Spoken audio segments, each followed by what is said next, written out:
It's just okay.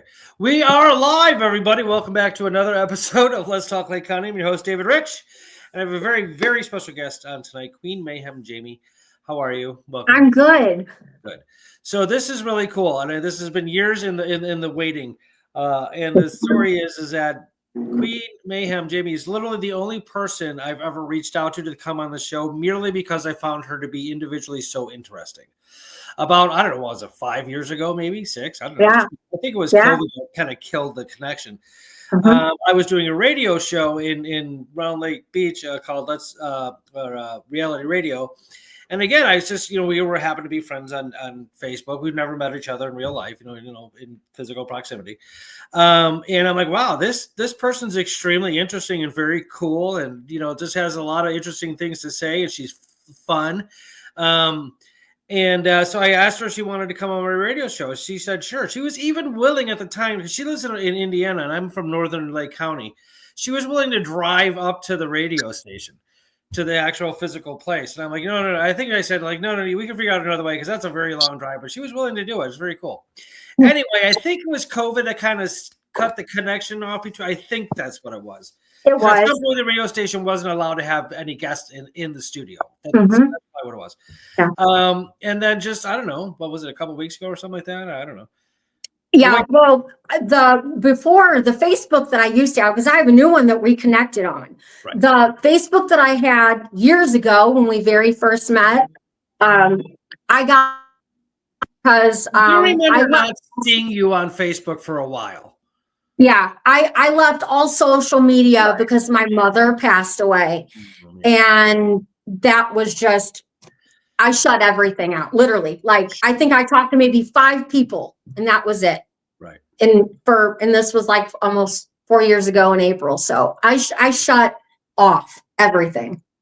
I remember, I didn't know that at the time, obviously, that was the reason. It wasn't until you came back that you started talking about it. But I do remember, like, you going, like, at some point I was like, wow, I haven't seen anything from Jamie in a long time. Yeah. And it was quite a while. I remember that. So, yeah. And I'm very sorry about that loss of yours. Of course, that's a horrific one. So, like, do you want, I mean, that's obviously a considerable part of your story is your mom. To this day, the residual effects of that, I mean, it's still occurring. Yeah, that's understandable. I know. I know people who never got over it. I mean, I'm serious. Like, 20 years later, they're bawling their eyes out at like a Christmas event or something. Yeah, it's very difficult. But okay, so go ahead. I mean, again, you just have such an interesting background. Wherever you'd like to start, just tell us your story. Boy, okay. Well, oh boy, I don't even know where to start. Oh, I guess I'll start. With the big things that have really surrounded and kind of made me who I am. I do struggle with mental illness. I was diagnosed at 14 years old as bipolar. I was hospitalized for the first time, anxiety, OC, you name it. But those are really hard things to live with. Oh, yeah. And I had no support as a young teen as far as having the treatment for that. So I went after the hospital, I went untreated until I was in my mid-20s. Oh, and that was dangerous. Very dangerous. I bet. It's important. Mental health, I don't think is talked about as much as it should be. There are not resources for people that have mental illness the way that there should be. People are not able to get the medications that they need, whether it be not having insurance or being able to see a doctor, whatever. There's all different types of reasons. But I know for myself, it was very important because I was ruining my life with decisions that I was very erratic. And I needed treatment because I had children. Once I got into, my 20s, I had children. And sadly, my decisions and the things that I had chosen really affected my kids greatly. Those are things that, I know a lot of people struggle with. We make choices, we make decisions, and other people catch it. You know, our family is the one. My children took a brunt of all of it. And that was not fair.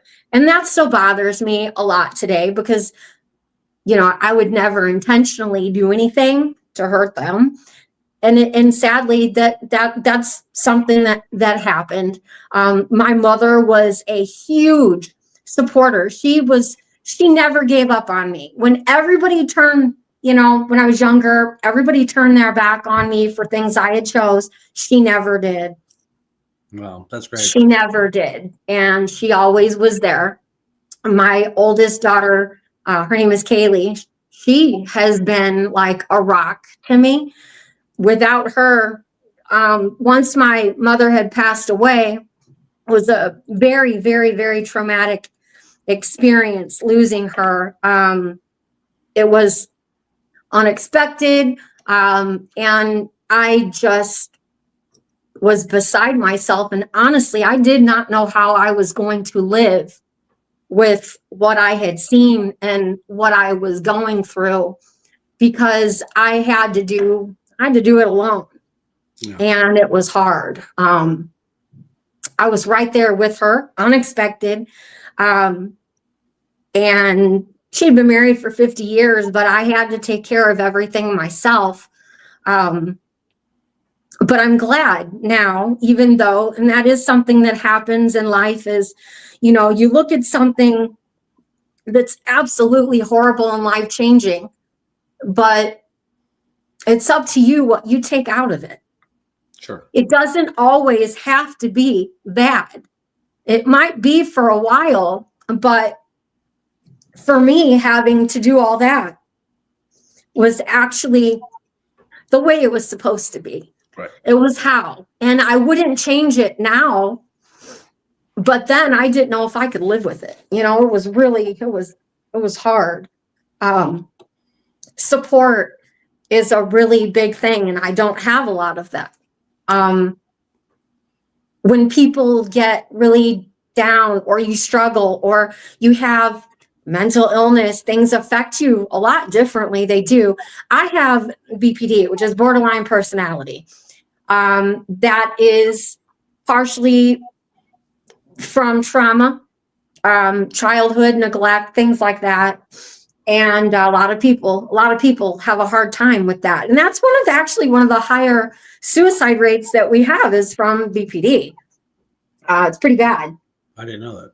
What exactly is PPD? Like what's well, it's very, very, very similar to bipolar, except bipolar is chemical. That's a chemical imbalance of the brain.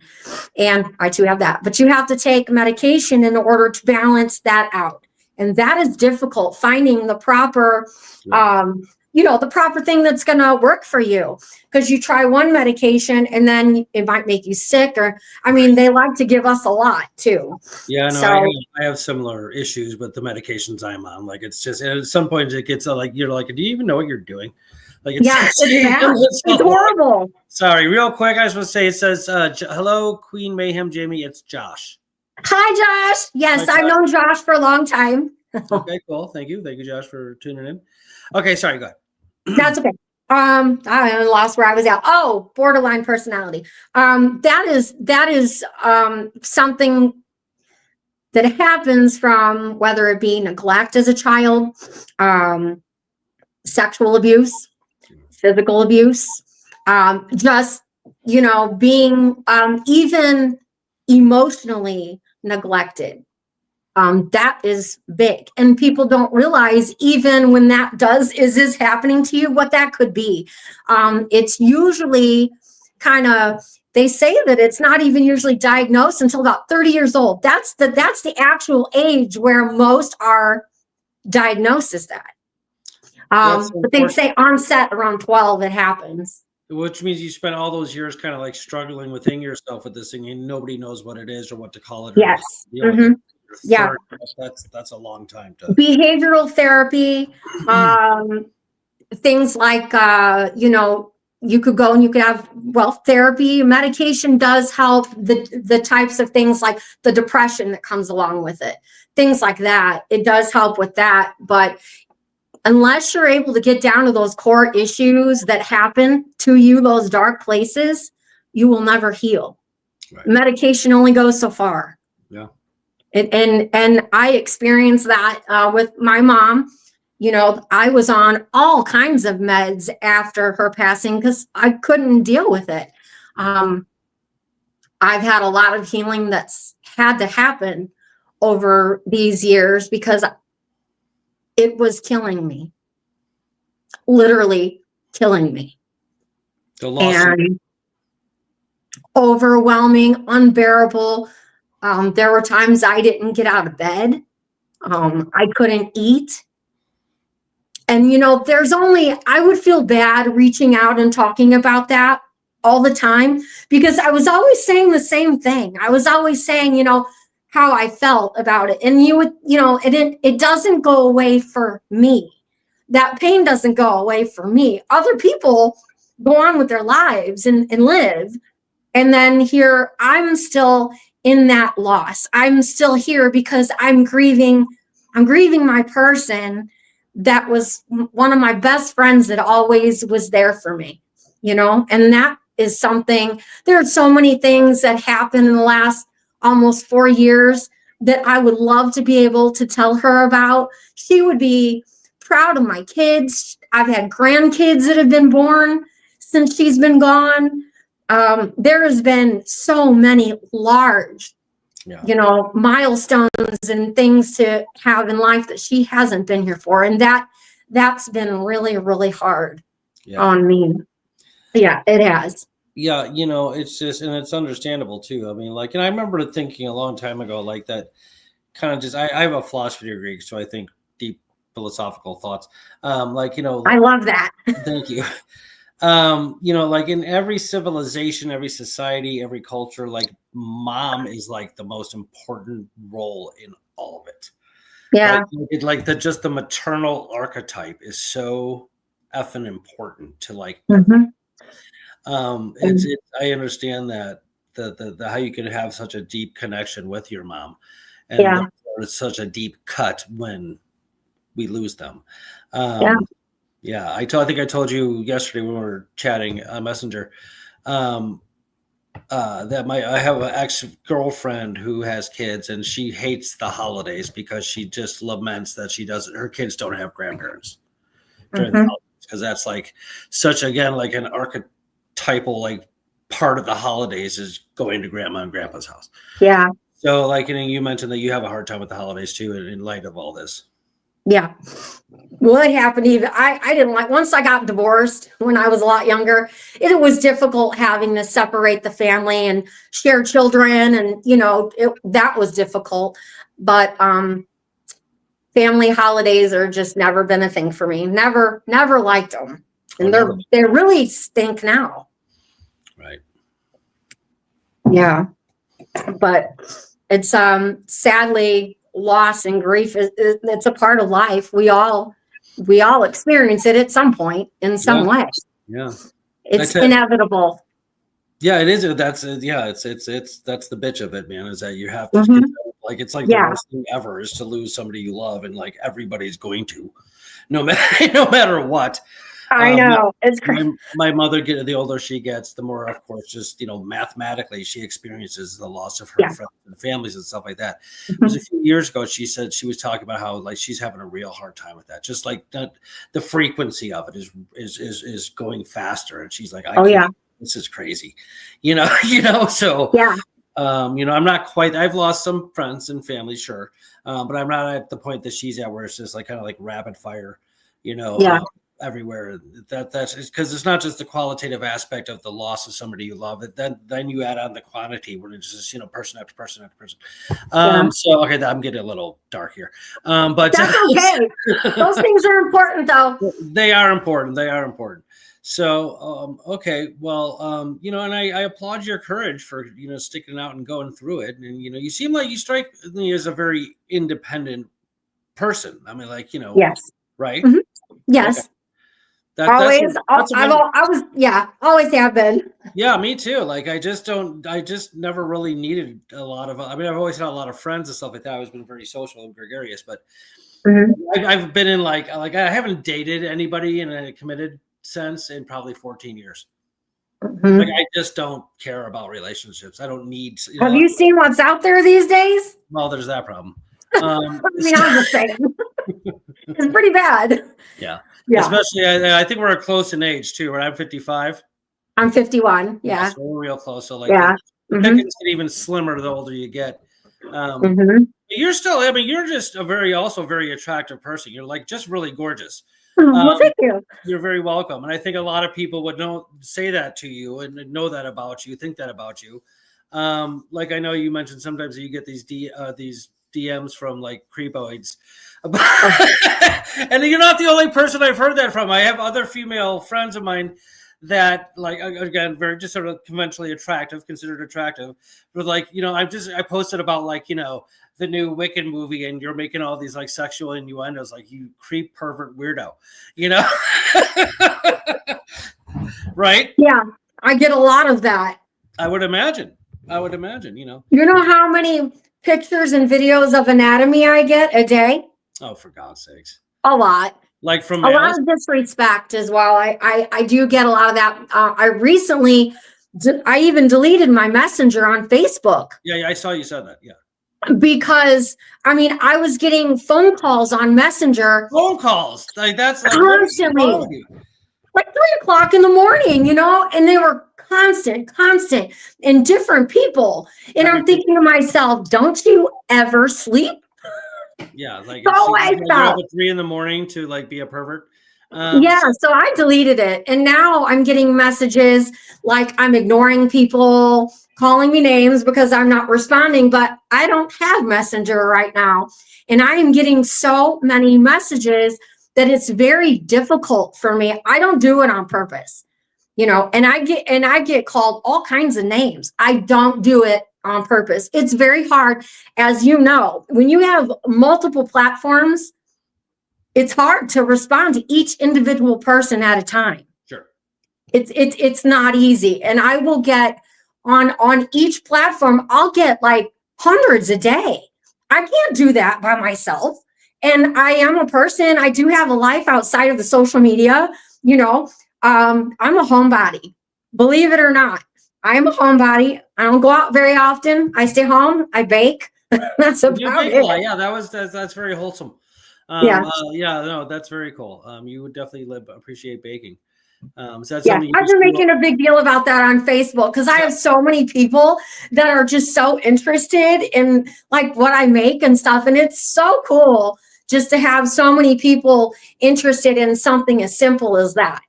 Yeah. Yeah, Same no, with that my is very cats. cool. Well, I mean, everybody loves food and everybody loves good food, especially homemade food. So that's a nice Yeah. talent to have, a nice skill to have. Like, because you can make those like your Christmas presents or whatever holiday presents every year. Just give out like cookies and stuff, and people like love Yeah. it. Or not. I do it, but like it's really hard for me because you know how easy it is to gain weight when you have 24 cupcakes that you bake like every other day? Yes. Pretty bad. I make all kinds of breads, cupcakes, cakes, you name it. Yeah. And it's bad on, yeah. Yeah, no, I gain a lot of weight. Yeah, no, I have type 2 diabetes on top of the other stuff. And like, yeah, so like I got to be really careful about that stuff. You Like, wouldn't do well here in my house. no, it's probably not. I'd be going to like a sugar coma in like a week. You would. My mom like always forgets, and she's always making things and like bringing home. This is from Italy, literally from Italy off the boat. So like all sorts of Italian candy. I'm like, please get this out of here, put it in your room because if I see it, I'm gonna eat it, and then I'm gonna lose a limb. Okay, Yep. They're gonna cut off my foot. Yeah, you don't ever want to come to my house. Then trust me. Okay, yeah, okay. We'll have to meet halfway if we ever have. Not unless you want to go into a sugar coma, because I can help you with that. I got that. No, I still got some years left. I'm interested. So real quick, Alexandria Keating Sofiakis, who is a friend of mine up here, a member of the Illinois Green Party, very cool person. She's speaking to you. That is so well spoken. Members of my family describe their experiences nearly identically, especially around communicating the problems, yet still sometimes struggling to even get out of bed. Yeah. Yes, absolutely. And there were days that I didn't. Yeah. there will be days, and it won't even, I mean, grief, depression, whatever you're having, sometimes it can affect you to where you don't take a shower, you don't eat, you don't get out of bed, you don't talk to people, you isolate. And that's very dangerous to do.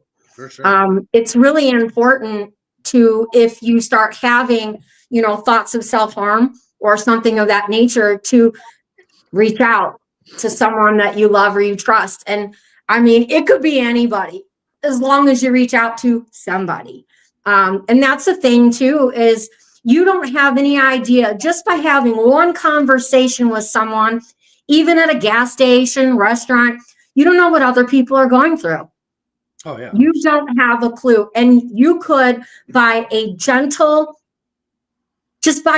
nature, by being inviting with, hello, how you doing, a smile, you don't know how that could affect the other person. You, by saying to someone, good morning, have a good day, or by saying, you know what, you matter, you could save someone's life like that and don't even realize it. Yeah. It's important. It's important to me as well. Like, I mean, I make sure when I go out grocery shopping or something, or I'm on the pub like that, like I try to make eye contact with people, like give them a nod, a smile, and a hello, or something like that. Yeah. If I see something that comes to mind that's funny, I'll even crack a joke or two to complete strangers, and now 100% of the times it gets a positive response.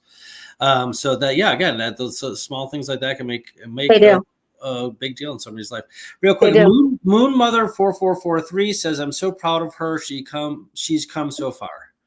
That is my daughter. That's your daughter, Moon Mother? Moon Mother is my daughter. Yes. I love that name. That's cool.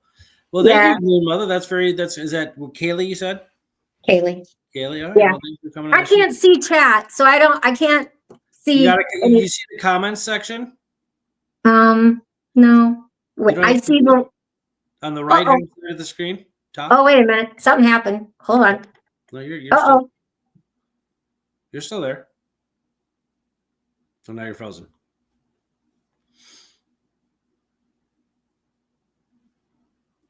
Yeah, she's gonna reboot here in a moment. How's everybody doing? Getting all your shopping done?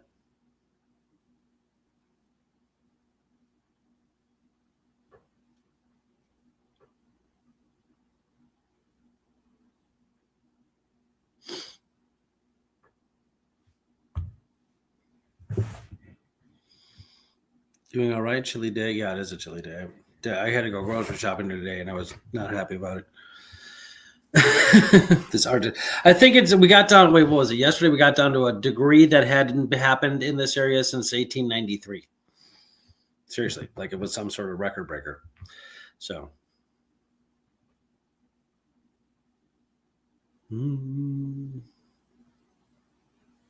You were door knocking when the real feel was below 20 Fahrenheit. For the Green Party? Or for your campaign, I guess?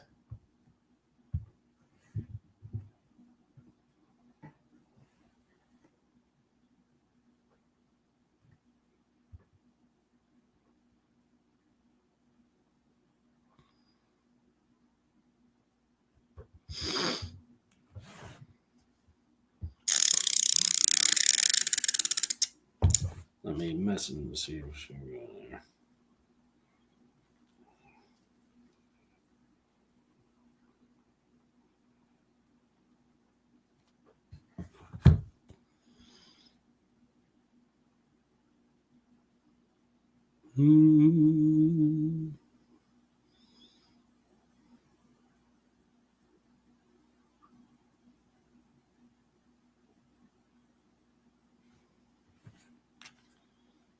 Okay, so hold on a sec here.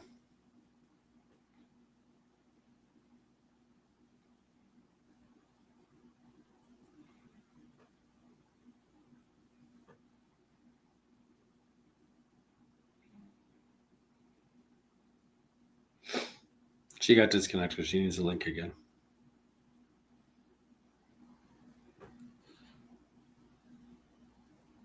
I'm resending her the link and she should be able to reconnect. Actually, for Progressive Dem, I'm also volunteering for. But who's the Progressive Dem? Alexandra. That'd be interesting. I wouldn't mind interviewing somebody like that.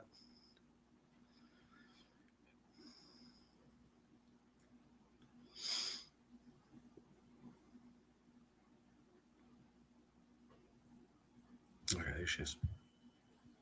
This thing totally disconnected us. Okay, no problem. I'm sorry. That's okay. Everybody. It's happened before. We live in an imperfect world. It's okay. I'm terrible with technology, just saying. So that's fine. I'm barely okay with it, and I should be a lot more advanced. But yeah, probably because of our respective ages. You know, it's like kind of we were before the curve happened. So I'm sorry. That's okay. It really is. It's happened before. I've had people fall out of their thing and couldn't even come back on at all. So I'm glad. I went to go to try to look for like the chat so I could read what anybody was going to say, and that's what happened. So I can't see anybody in there. I'm sorry. Okay, that's fine. It's just now I'm one of the people commenting or just sort of having a conversation amongst ourselves. Oh, so I can't see it. No, it's okay. Okay, and you grew up in Indiana, and you said you pursued nursing for a little while. Like, do you mind if I ask what you like? What do you do? Well, I do. I'm an influencer right now. I do social media, and that's how I make money doing that. And then also too, I was in a car accident in 2004. Let's talk about that. Yeah, with my daughter, Moon Mother, that she was with me. She was 9, and I was 29. And we were going to the movies, and somebody hit us head on. And I had to be airlifted to a trauma center in Illinois, where I spent 3 days on life support. And, there was a lot of things that happened after that. Sorry, excuse me. I spent a year in a wheelchair. Holy cow. Yeah. And had to learn how to walk again. I had 13 reconstructive facial surgeries. 13. So if you've ever noticed when somebody will comment or compliment me, I have a really hard time with that. And that's why. I had, my jaw was broke. It literally, my airbag failed. My head went through the steering wheel. Ooh. Yeah, it was bad. And it literally disconnected my jaw at the mandible. So I had 13 surgeries on my face. Holy cow. Yeah, this side of my face actually is partially paralyzed. So when someone says to me, oh, I love your smile. To me, my smile has always been kind of crooked and broken because of what happened to me. Yeah, like that. See, but that's okay. But no, it doesn't. It doesn't look crooked. Maybe it does. It's crooked. Like, to me, it is. Okay, because you do have a wonderful smile. Like your teeth are super white and it's just a wide grin. And yeah, no. So okay, but I'm not noticing any crookedness myself. But it is. It does. Well, I notice it, of course. Most people can't even tell. Like, wow, you went through that. But when you live through something so traumatic as that, if there would not have been anything else to me other than vanity, because I will admit I was vain, and that was totally stripped from me. Yeah. Like, I'm talking, my face always having surgery. My jaw was wired shut for 6 to 8 weeks at a time for over a year. Constant. And I was miserable, and being in a wheelchair, I would see people that knew me out in public and they would stare, or some people are just not nice. Some people can be very rude. I've noticed that. It's sad because I was in a wheelchair, and I always taught my kids that, if there's somebody who is disabled or somebody who needs something, you go out of your way to help them. You be a good person and help other people. And that was not what I experienced at all. Oh, people were like mocking you and judging you, or like what? Just, or just apathetic towards you, like just not. Yeah. Okay. Yeah. pretty much. Very, very judgmental. I've always been judged, pretty much. That's okay. But after the accident and everything that happened, changed my whole life, changed me. Again, those are one of the things that when something really bad happens and you just don't understand it, I couldn't believe that that was something so tragic. To go through surgery after surgery after surgery, I was scared all the time. I had anxiety because I was terrified. I was always in pain. Living with chronic pain is no joke. Oh, yeah. That is something that I don't think, unless you have experienced it, it's bad. I wanted to no longer exist because of chronic pain. I could not take it anymore. It was so bad. And they put me on, of course, pain meds. And that was a whole nother part of things that I had to go through and deal with that stemmed from that. Like a fentanyl kind of situation? Yep. Oh. This was back in 2004. Fentanyl was not something that was really, it's not like it is now. I didn't even know what it was at the time. I think that you're exactly right. Most people, I don't even think you ever heard of it, let alone that there's some sort of like epidemic crisis. Yeah. Not the point that we're like ready to invade Venezuela because of it. Like it's that big of a deal now. Okay. Go ahead. Yeah, it was bad. The thing is, and that's partially, I had to go to like 2 or 3 different doctors to get off of that, because that was something they wanted to keep me on for the rest of my life. And I would about every 3 days, I would get sick because I was on this medication. And once it starts to leave your body, you start to get sick. And fentanyl is like, what do they say? It's equivalent to taking heroin. In that the withdrawals are very similar? It's like in that realm of effect. It was horrible. And rate and degree of addiction. It was bad. So I had to, like, the part of the controversy, I'm sorry, real quick, is that like the doctors are saying, no, that's not true. The fentanyl we give you in the hospital at the doctor's office is perfectly fine. I hear him listening to your testimony. I've heard other people's testimonies. I have a cousin. I found this out years later because it was just kind of a thing that you didn't tell the family, but something happened, landed him in the hospital. They put him on morphine or fentanyl or whatever it was, something like that. He got off of it and started doing heroin, and he literally was found like about ready to, seriously, by his wife, I guess. Yeah. And it's unbelievable. I have doctor friends they're like, no, it's not the same thing. I'm like, then why does this keep happening? I don't like seem to be missing the causal link here, guys. But sorry, go ahead. No, that's okay.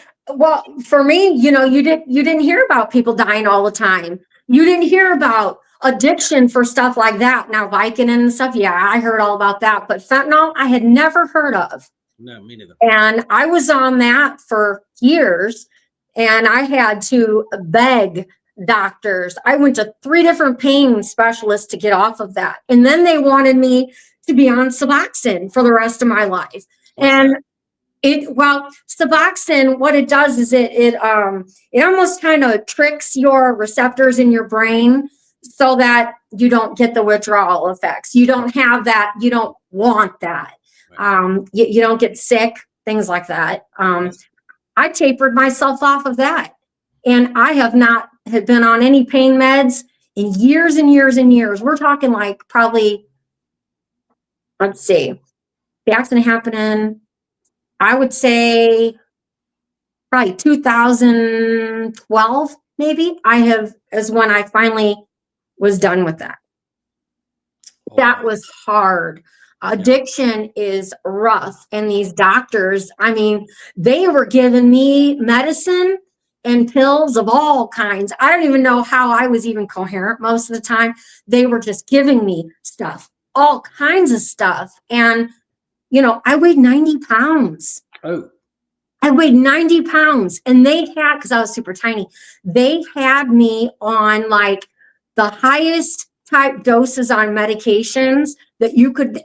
It was bad. I don't know how I was ever coherent. Yeah, that's wild. That's a doctor's go-to. Like, oh, yeah, they did. Here's 8 billion. They did. And I was done with all that. I didn't want to live that way anymore. My daughter Kaylee, actually, she was very young. I think she was in high school at the time, but she was with me all the time. When I would be sick, she was like right there with me, and being in the accident with me. She would always come to the hospitals when I would, have things, and I couldn't do it without her. That's great to have someone like that. That's awesome. Yeah, I couldn't. She's an amazing woman and mother. I'm very, very proud of her. Just to be able to say she's my daughter, I'm proud. That's great. That's great. So, okay.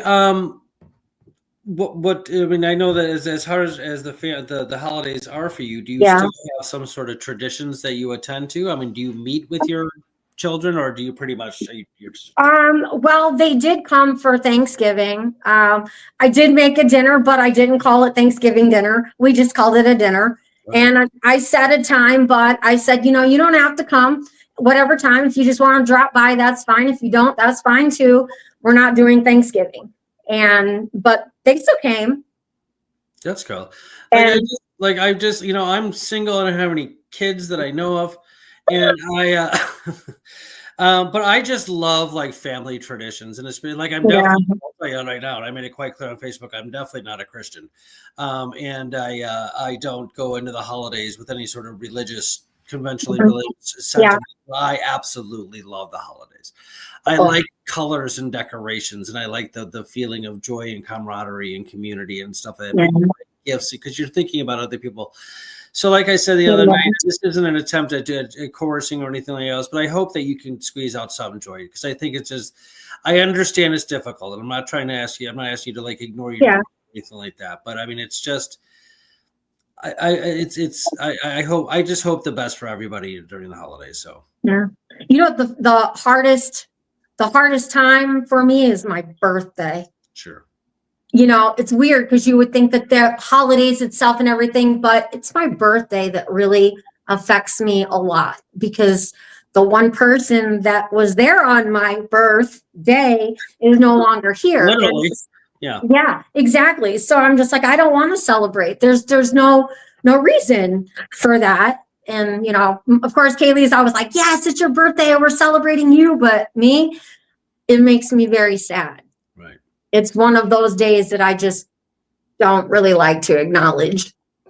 Gotcha. Yeah. I really do understand. I mean, that's tough stuff. Yeah. Now, you also seem to, like, just from like glimpses of your posts and stuff, like kind of gleaning over them, you seem to have a spiritual disposition as well. Like, I mean, I don't think from what I see, and correct me if I'm wrong, I don't think I would put you in any one given religion. You seem to be like me, where you draw from a multitude, the better stuff of each. But like, would you mind talking about your spiritual? Oh no, I don't mind at all. Well, when my car accident happened, I did go to church. I actually taught Sunday school. I was in the church choir, so I was very involved. But the accident happened, and I was beside myself. I did not know how to deal with. I had a lot of fear, and so I believed, at the time, that the biblical stuff. I don't go by that now. I think some of it probably could be true, but it's man written. Right. But I do think that there is a creator of all things. Well, I believe that too. And I do think that we each have, I don't even know what you want to call a spirit, I guess. Yeah. A soul, a mind. Yeah. Yes. Have you heard that and of course it's just like a conspiracy type thing, but there is actually a percentage of your body that when 22 grams. Yeah. So what do you think of that? Well, my understanding of a soul is that it's not made of matter. It's not physical. Correct. So it can't have any weight. Right. So when it leaves your body, you're not going to notice a difference in weight. I'm guessing that's as fluid settling. That's because like a soul doesn't weigh anything because it's not physical. So it can't even weigh 22 grams. It doesn't weigh anything. It's not material. See, that to me, I agree totally with you. Yeah. Yeah. I thought it was his. No, I remember that. There's a movie called 22 Grams or a book. Oh. Like that. But I remember reading about that a long time ago. It's probably some philosophy, something aside or something like that. I was like, wait, what? I'm like, 22. I'm like, that's not my understanding of the soul. My understanding of the soul is that it doesn't weigh anything, again, because it's not matter. Yeah. It's physical. So it doesn't have dimension. It doesn't have height, length, width, depth. It doesn't have weight. It doesn't have velocity. It doesn't, it's all these, it doesn't have any physical properties. Zero. It's an abstract object, almost like a number, like the number 1 or 2 or 3. Those are not physical things either. But like a lot of philosophers and mathematicians say that like mathematical objects have to be real. Otherwise, all of science is false. Mm-hmm. But we'll talk about that another one. But yeah, I don't know. So like, what is the soul? All I can say is it's some sort of mirror-like abstract entity that reflects all of reality in itself and could walk its way through its own path, but it's always within itself. I don't know. Like this gets very I've gotten now. It's kind of I'm in a different spiritual. Of course, I'm 51. I've watched death happen. I've watched life happen. I've had a lot of things within myself that have happened, and those things right there, those do change how you think and feel a lot. So when the accident happened, I was very religious, very Christian, and it helped a lot. Now I'm more, I guess, spiritual, just kind of believing, and all kind of ties together, really, if you think about it, because they say, I've been watching a lot of on YouTube. I don't know, it's called like the ancient, what's it, the ancient book or something like that, and Carl Jung. Ooh, I love him. I love him. So stuff like that, when it comes to things that are about universal, or, if it happens to be just the things that are within you, about you, I find it fascinating of what makes us who we are. I know that trauma and all that stuff makes us who we are, but so you're dealing with your feelings, let's say your thoughts, the way you act, the things you choose. Those things are really what create your future, your reality that you have in front of you, because that's what makes it. Imagine if we could all just like be nice to each other. Wouldn't let me know. That would be great. Yeah. That would be so fabulous. That's just not. But I try to be like optimistic and idealistic to a certain extent, but at the end of the day, like that's it. There are just too many dicks in the world, and that's the way it's going to stay.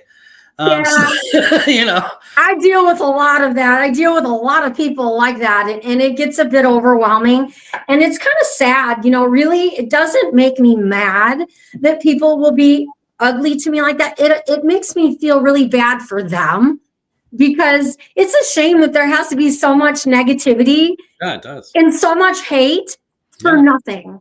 Absolutely nothing. Right. It's overly, yeah, exactly. It's like there's no substance to your position at all. Whatever. You say something racist. Like why? Really, does it really bother you that somebody's of another race? Really? Does it really? Yeah. Does that really make sense to you? Really? People get on one. That's for sure. Yeah. No, for sure. Yeah. So no, it's important. But again, I try not to be naively idealistic. So we'll see how it goes. We're living in kind of like not a great time right now when are you political at all? Do you pay attention to politics, or are you not interested? Certain things. I'm not versed enough to be able to really go into details on it. I did watch the Charlie Kirk thing very closely, and I've been keeping an eye on that. That to me, like all the theories coming out about it. You mean? What's that? You mean the Charlie Kirk assassination? You mean the theories you've been paying attention to, the theory, like Candace Owens? All of it. Yes. Okay, yeah. There's some interesting data there. Yeah, for sure. Mm-hmm. Oh yeah, I've been watching. I've been watching a lot of that. And there's always stuff that happens. I think that they put a lot of things to kind of sidetrack us. Well, I don't trust even our government as much as I. Oh no, it's a government joke. That's another thing. So okay, here. Well, hold on a second. I didn't get it. Okay. All right, we're at 45 minutes right now. Is there anything else you'd like to discuss with us? I think we went over the major points we discussed yesterday. Wow. Yeah, you know what? We've jumped all over the place. That would be my ADHD right there. So. Two ADD people trying to have a coherent conversation. Not going to happen, folks. Because, like, you say a word or two, and I'm like, oh, that reminds me of this over here. And then I say something within that. Yeah. Oh, that reminds me of this over here. I've been known to abandon my post because I see something shiny across the room. So, yeah. That's me. So I apologize to anybody that's listening right now. It was fine. It was fine. Yeah. But I really appreciate you having me come on here. It means so much to me, only because me growing up, I was taught and told not to feel, not to cry, don't talk. Children are not seen. Right. And so I've always been just very dismissed in anything I've had to say. I wasn't seen. And you gave me the opportunity to be on here, to be able to speak for myself and to be seen. And I really appreciate that. That's huge. Well, thank you so much. And it's my pleasure and honor to have you on. Again, I've wanted this for 4, 5, 6 years, something like that. So yeah, due time, and I'm glad we were able to make it happen for sure. And I'm actually in a sense kind of glad that we waited for a video version instead of just an audio one, because it's just more interesting that way and it's more engaging, I think. And again, you're gorgeous. Yeah. Thanks. There's been a lot that's happened since the last time when we were going to do before COVID. A lot. Life happens. Yeah. It's true. Then that's very true and something to remember. Well, okay. Well, thank you. Thank you so much. Stick around. I'm going to hit the end of the stream. Let's stick around real quick. Yeah. Okay. Sounds good. Yes. Thank you, everybody, for tuning in to Let's Talk Lake County. I'm your host, David Rich. Again, special thanks to my guest, Queen Mayhem, Jamie. Okay. We'll be in touch. All right. Till next time, everybody. Keep talking. Hold on.